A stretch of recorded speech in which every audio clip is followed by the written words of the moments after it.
Saúdo-vos com a santa paz de nosso Senhor e Salvador Jesus Cristo. Lições da Bíblia com o pastor Sócrates Penaforte Fadu, ex-aluno da Faculdade Teológica das Assembleias de Deus em Pindamonhangaba, São Paulo.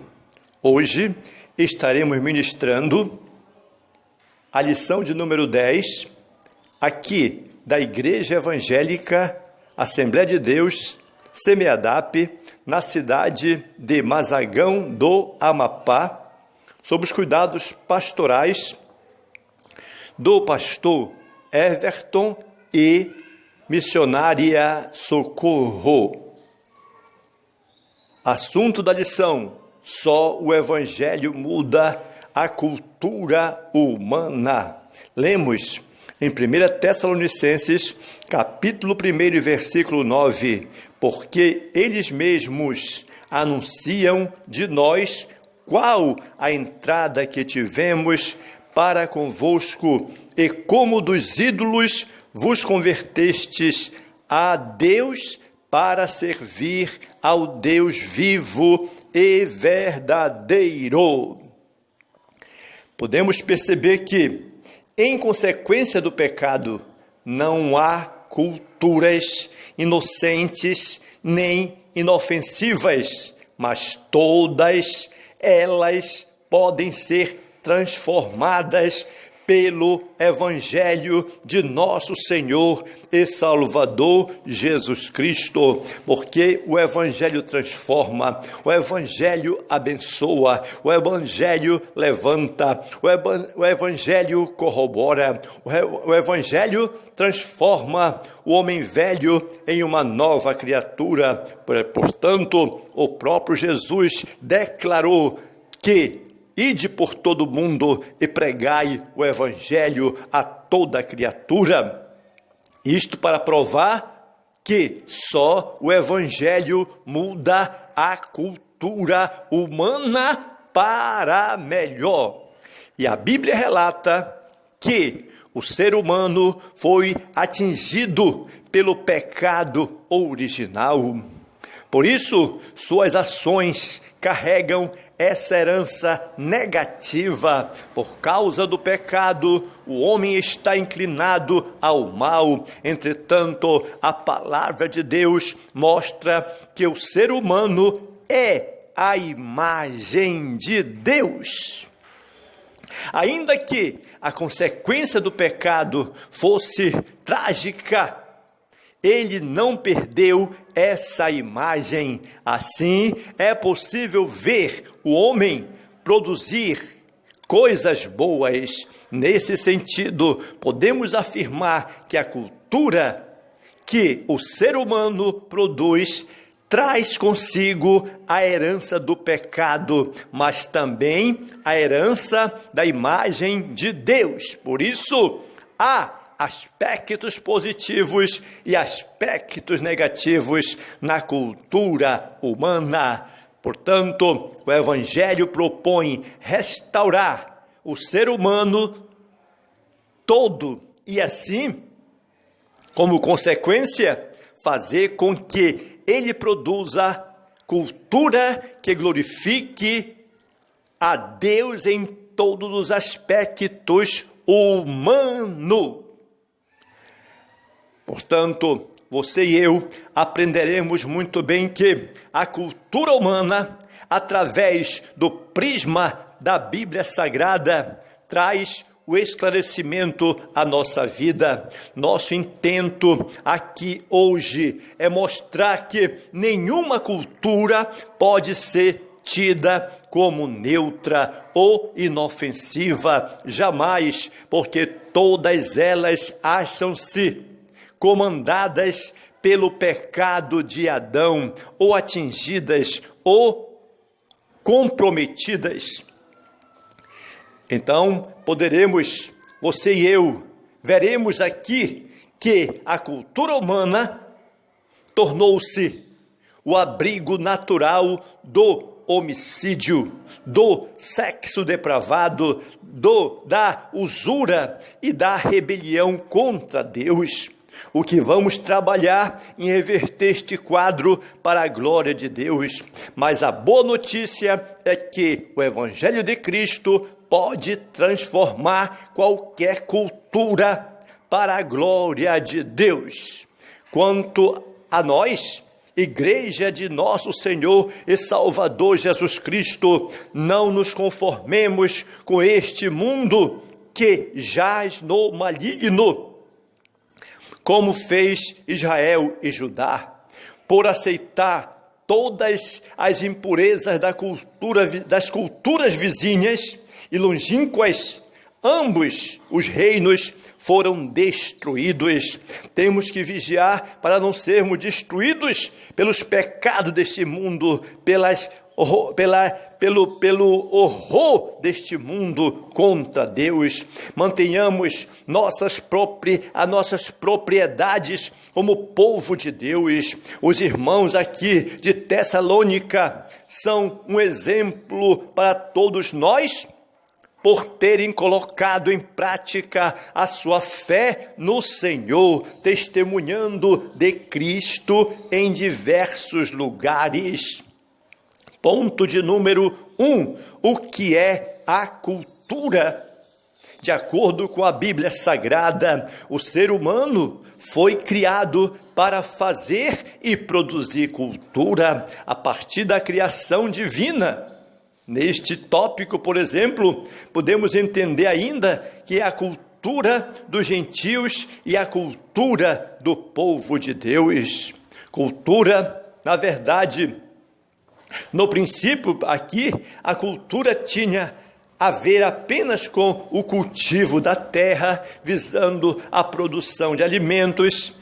Depois passou a ser considerada como a soma de todas as realizações humanas, incluindo as espirituais, as intelectuais, as materiais e assim por diante. Semelhantemente, tarefa foi considerada enfadonha por Salomão, aqui em Eclesiastes, capítulo 1. A cultura pode ser definida também pela maneira como uma nação encara as demandas e reivindicações divinas.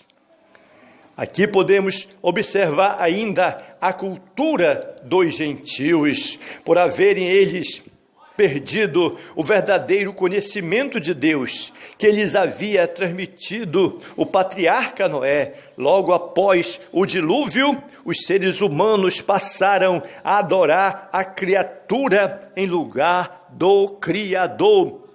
E, a partir daí, puseram-se a imaginar coisas vãs e soberbas. Hoje, a antropologia cultural vê como meros fenômenos sociológicos e culturais a prostituição, o homicídio, a corrupção e até mesmo o infanticismo.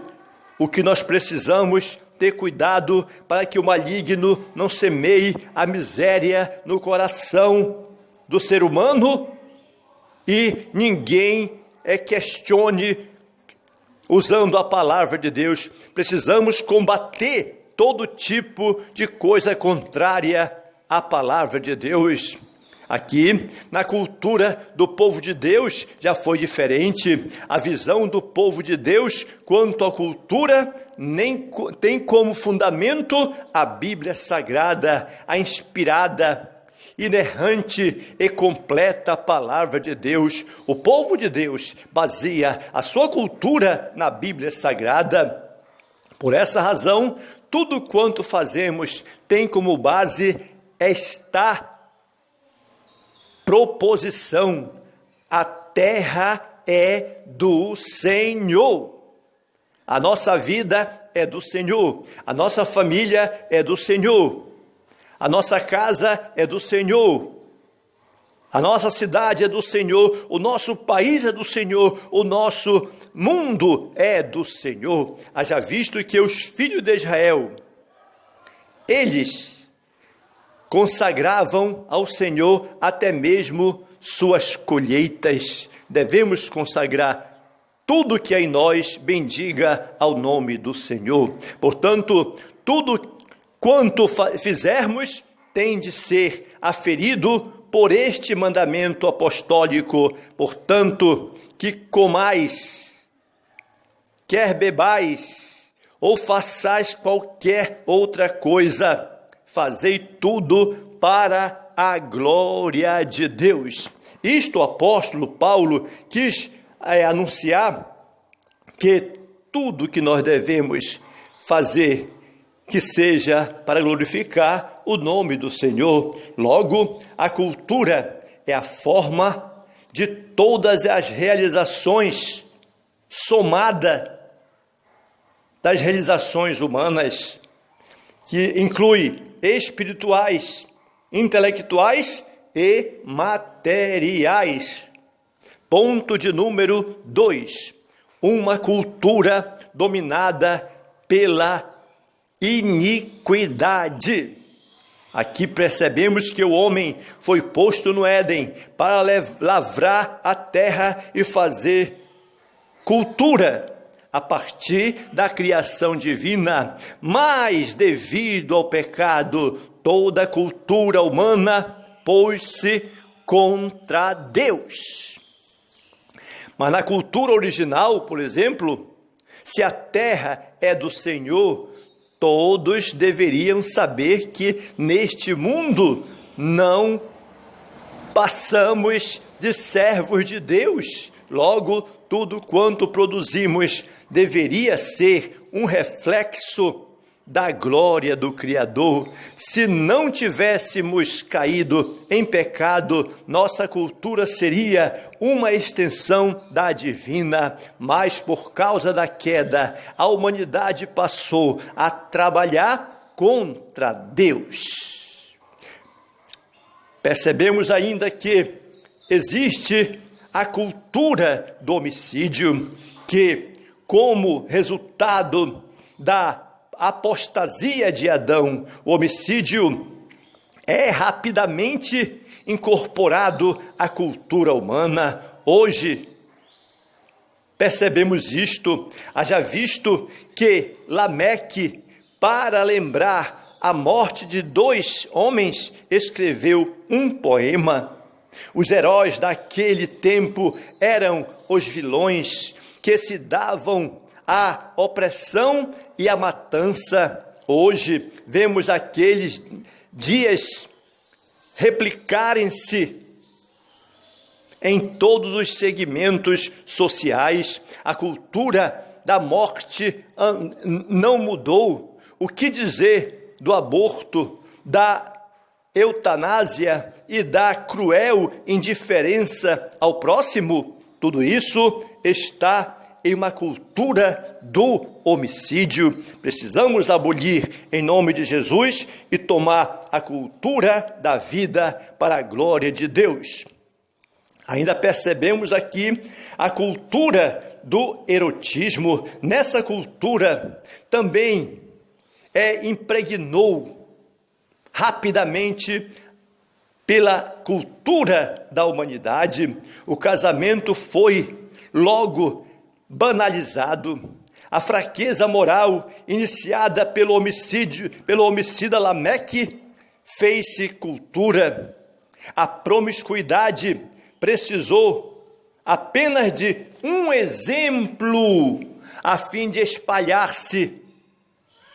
Que Deus tenha misericórdia da nossa geração, que em nome de Jesus possamos viver uma vida comprometidos com a palavra de Deus, porque a palavra de Deus é boa, a palavra de Deus santifica, a palavra de Deus garante a vitória em nome de Jesus Cristo.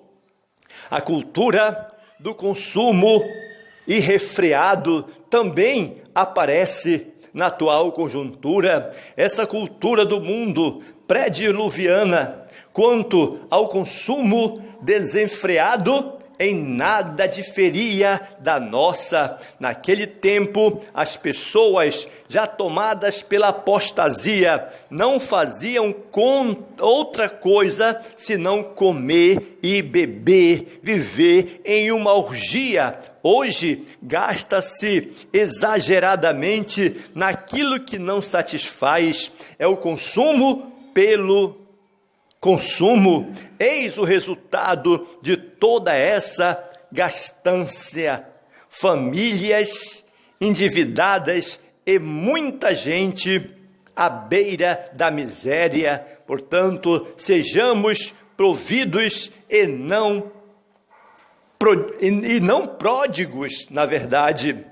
Devemos nos preparar, nos planejar e ter cuidado para não cairmos na cultura do consumo desenfreado.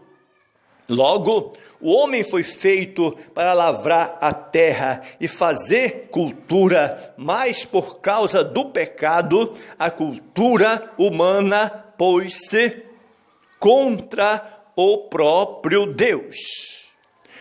Ponto de número 3. O Evangelho transforma a cultura. Aqui podemos perceber que precisamos agora responder a esta pergunta aqui. É possível transformar uma cultura dominada pela iniquidade? O que você acha? O que o seu próximo acha? O que sua mulher acha? O que o seu esposo acha? O que seus filhos acham? O que o seu pai acha? O que o seu pastor acha? O que a sua igreja acha? O que você acha sobre esta possibilidade? Vamos entender melhor agora. Jesus, ele nasceu num contexto cultural. Nenhum homem é capaz de viver a parte de uma cultura. Somos seres culturais. Aliás, o próprio Filho de Deus, quando de sua encarnação, foi acolhido numa sociedade dominada por 3 grandes culturas, a saber, a cultura judaica, a cultura grega e a cultura romana. Todavia, a sua mensagem transformou milhões de pessoas oriundas de todas as culturas do mundo, conduzindo-as a viver num só corpo. Ainda podemos perceber aqui que o Evangelho transforma a cultura. O Evangelho pode transformar qualquer cultura, conquanto não nos seja possível converter toda a sociedade, podemos influenciá-la com a mensagem do Evangelho. Haja visto o que aconteceu na cidade de Éfeso durante a 3ª viagem missionária do apóstolo Paulo, quando praticantes de artes mágicas queimaram seus livros em público quando receberam a palavra de Deus. Então, quando a pessoa recebe a palavra, o Evangelho transforma a cultura, modifica, orienta, dá inteligência e sabedoria e liberta o homem da escravidão da sua cultura errada, que blasfema contra Deus.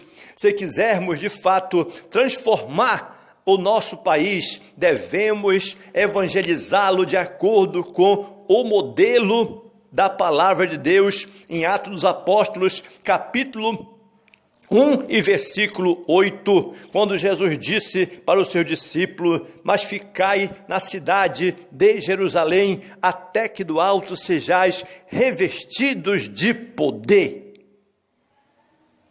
Portanto, meus amados irmãos, também aqui os crentes de Corinto, um exemplo da influência do Evangelho, exemplo maravilhoso. Aqui em Corinto era uma das cidades mais promíscuas no período do Novo Testamento. Não obstante, Paulo, ao levar-lhes o Evangelho, resgatou preciosas almas aprisionadas a um contexto moralmente doentio. Ele conseguiu resgatar, mudar a cultura aquela cultura equivocada para uma vida com Deus através do Evangelho. Apesar de seus graves problemas, a igreja coríntia detinha todos os dons espirituais, mas o mais importante, porém, é que os seus membros, dantes escravizados por Satanás, eram agora chamados de santos em nosso Senhor e Salvador Jesus Cristo. Muitas vezes Paulo se referiu àquela igreja como homens santos, igreja santa, igreja dedicada a Deus.